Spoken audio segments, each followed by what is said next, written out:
how to properly flush a 2004 S40 or Volvo S40 T5. There was no proper videos on this, so hopefully I can give you a good breakdown. Okay, so firstly on top you will pop your hood and go to the power steering, which is located right here in the front on the passenger side. Don't have the knob up here. I'll show you the knob. Here we go. We'll have a little steering wheel on it. That's the first deal. Second deal, you'll need to jack up the vehicle. You're fully jacked up. Jack's over here.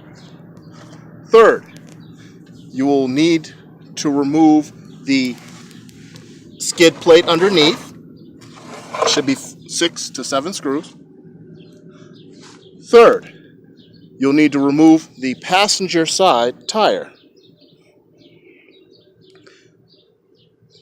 Fourth, you'll need to remove the splash guard here.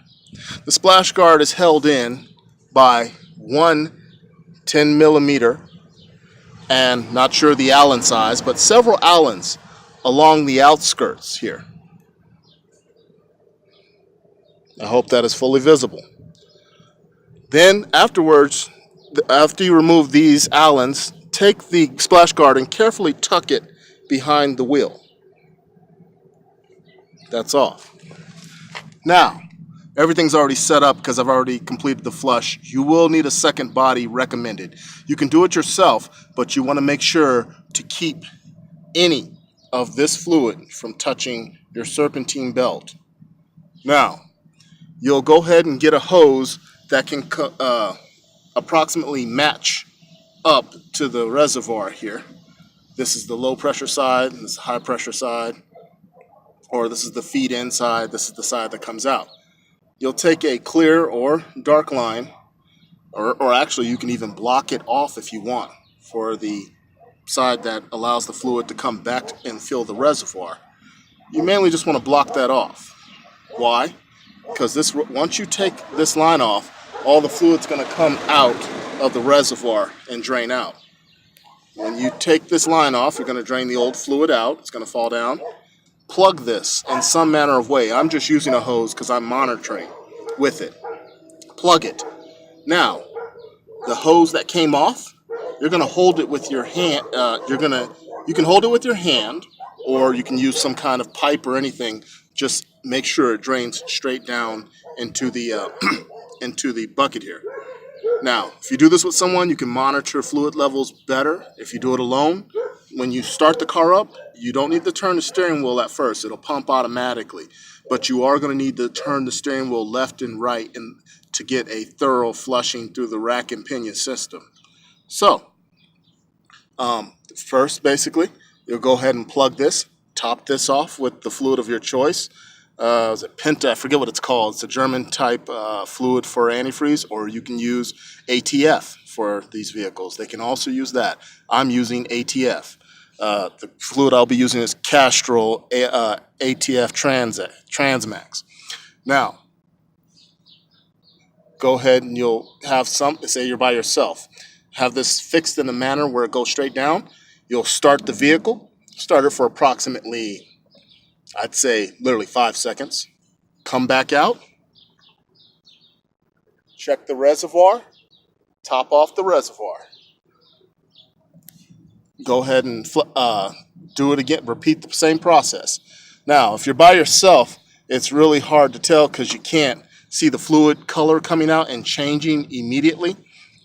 So basically, the best way to do that, I would say, is one tip, I suppose. Take a look at your pan, and if it's black and fluid, if it's black, keep going. Start the vehicle, let it flush out, monitor the color, then go back and repeat, fill it up again. It's only going to take a total of 1.5 quarts, so it's going to be relatively fast. Once that fluid is coming out and it's showing red down here from you, if you're by yourself, you know you're in the zone and it's gotten through the general system. Now, the next part is the rack and pinion, getting that all flushed out. You're still going to be looking for that color, But when you start the vehicle up, you're going to turn this steering wheel to the left or right immediately, quickly. While the vehicle's on, then turn it off immediately. Come out and monitor. Now, I can tell you right now, three of these starts, top it off, start it up, turn it to the left or right. It'll flush out. Turn it to the left or right. Basically start it up, turn it to the left, turn it off. Start it up, turn it to the right, turn it off. And monitor it. These short bursts allow not too much fluid to go through the system, so you can come and monitor and top it off. You don't want to run out of fluid. You want to keep it topped off so fluid stays in there the whole time. So that's the gist. You got full access to the reservoir here after taking off this panel. And so after everything comes out and looks cherry, as I like to say, or if you're using the green antifreeze that Volvo recommends, everything looks cherry or apple, you're good to go. I hope that clearly explains it. Again, take the vehicle. I can change it up a little bit. Get the vehicle jacked up. Pop your hood. Take off the power steering cap. You're going to need to take that off for when you release it down here, so the pressure allows it not to hold the fluid in so it can drain quickly. If you keep the cap on, you'll sit there and look at it trickle out and wondering what the heck is going on. Basically, remove the cap, come down here, remove the tire, use it as a seat.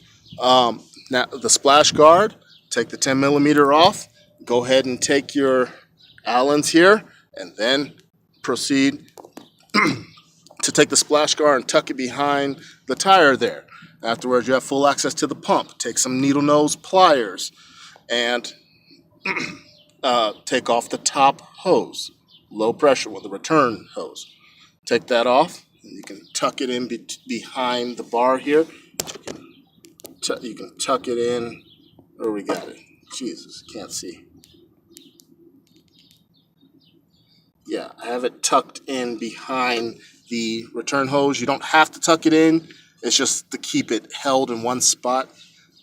And afterwards, like I said, get that in a fixed position where it pours directly down into your drain pan and does not get on your serpentine belt. And after do quick burst starts once you get a tube in there. And afterwards, take the tire and turn it to the full left. Turn the vehicle on, turn it to the full left, turn it off. Turn it on, turn it to the full right, turn it off. Keep the reservoir topped off at all times. All right, I hope this clearly explains it and you know where to go on the vehicle, because a lot of videos you don't clearly see where that's at and what's going on. This reservoir here is the unit, not this right here. That's your AC condenser. You don't need to deal with that or touch that. And it's pretty actually straightforward. All right.